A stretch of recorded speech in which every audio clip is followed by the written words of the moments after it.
જીવનમાં આવતી દુઃખ, પીડા, રોગ કે મુશ્કેલીઓમાં ભક્તિ જરૂર સહાયરૂપ થશે.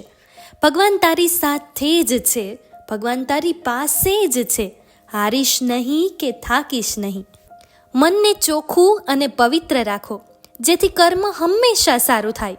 જ્યાં મન ચોખ્ખું હશે અને ભાવ પવિત્ર હશે, તે હૃદયમાં ઈશ્વર જરૂર બિરાજમાન થશે.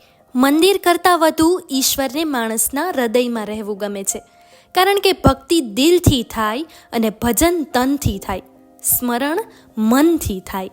પ્રાર્થના અને પ્રેમમાં એવી શક્તિ છે કે જે દિલમાંથી નીકળતા જ ઈશ્વર સુધી પહોંચી જાય છે.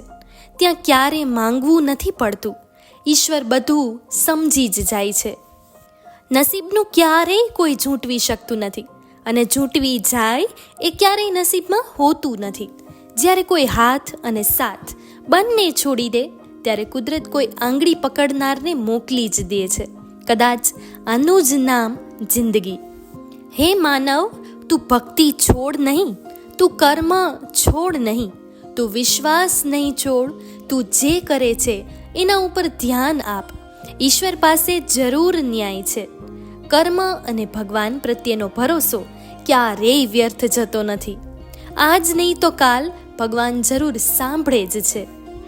જરૂરી નથી કે દરરોજ મંદિર જવાથી માણસ ધાર્મિક બની જાય, પણ કર્મ એવા હોવા જોઈએ કે માણસ ગમે ત્યાં જાય મંદિર બની જાય.